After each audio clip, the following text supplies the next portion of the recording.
You can give the entire world to any one of us. They'll spend it, waste it, if they don't know who they are.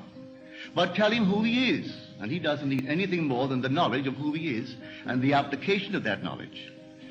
For we are the operant power. It doesn't work itself. I can tell you that your imagination is Christ, and maybe you'll believe me. But unless you actually take it to the point of working upon it and operating it, it means nothing. Well, if this night I really believe it, I would not allow the sun to go down in my sleep unless I feel myself right into the situation of the wish fulfilled. It need not a wish for myself. It could be a wish for a friend, for everyone in my world, because Christ dwells in all, and Christ is the true identity of every man. Then everyone must be myself pushed out. It can't be another if God is one. Therefore I tell myself, as the seeming other, what I would do were I you. And instead of giving him the thing that he needs physically, tell him how to get it for himself. What would you feel like if accept is true, literally true, to be accepted literally and fulfilled literally? Well, then what am I doing not believing? I should actually know exactly what I would like to be, and discovering what I would like to be as against what I seem to be, dare to assume that I am it. And my assumption, though false, if persisted in, will harden into fact. That I know from my own experience. And I know it's a law. Therefore, if someone is not becoming the man that they would like to be, and they tell me, but I once imagined it and it didn't work, then what are you doing now and still not imagining it?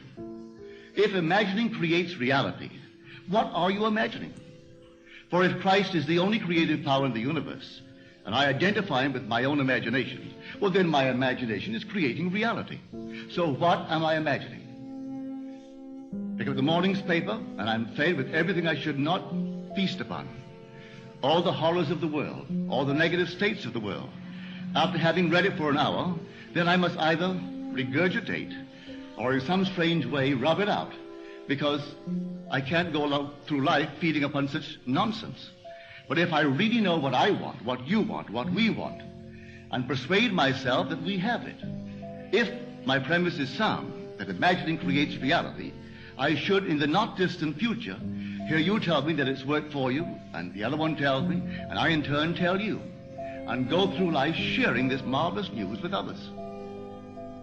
So I say, live as though it were true. Just as though it were true. That passage of Shakespeare, we have been taught from the primal state that he which is was wished until he were. Here we find it in Caesar. He which is was wished until he were. He wasn't born Caesar, the king. But here was an ambition fulfilled because he was wished into it. He desired it, lived in the state, and everything reshuffled itself to conform to that state to which he was faithful. I see it in my immediate circle. Those who you would not think for one moment would ever become prominent, but they desired to be prominent. Those who desired to be successful, as they conceive success. No two see success in the same manner. Some see it through the eyes of wealth, others through rising in some profession, others in some other manner. But whatever they conceive it to be, they can realize it. If night after night they sleep in the assumption that they are now what they would like to be. And so we go back that if the word... You know, there's a wide difference between thinking of what you want in this world and thinking from what you want. Let me tell you, when I first heard of the strange and wonderful power of the imagination, it was in 1933 in New York City. An old friend of mine taught it to me. He turned to the 14th of John, and this is what he read. In my Father's house are many mansions. If it were not so, I would have told you. I go to prepare a place for you. And if I go and prepare a place for you, I will come again and receive you unto myself, that where I am, there ye may be also. He explained to me that this central character of the Gospels was human imagination. That mansion was not a place in some heavenly house, but simply my desire. If I would make a living representation of the state desired, and then enter that state and abide in that state, I would realize it. At the time, I wanted to make a trip to the island of Barbados in the West Indies, but I had no money.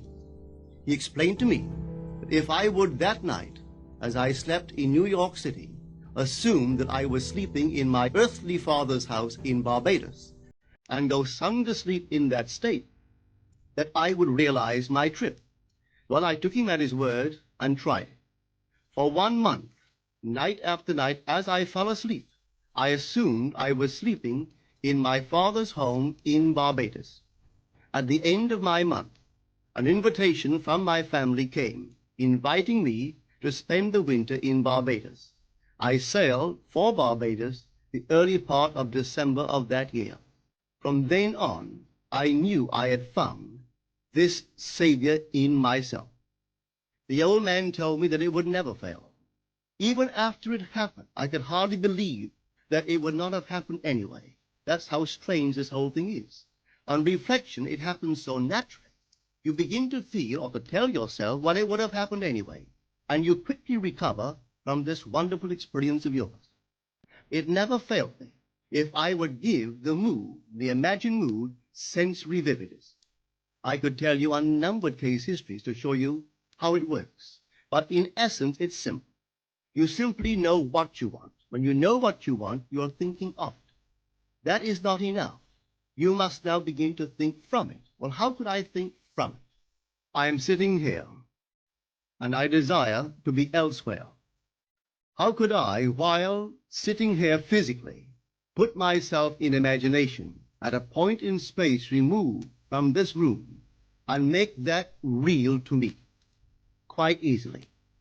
My imagination puts me in touch inwardly with that state. I imagine that I am actually where I desire to be. Now, can I tell that I am there? There is only one way to prove that I am there. For what a man sees when he describes his world is as he describes it relative to himself. So what the world looks like depends entirely upon where I stand when I make my observation. So if, as I describe my world, it is related to that point in space I imagine that I am occupying, then I must be there.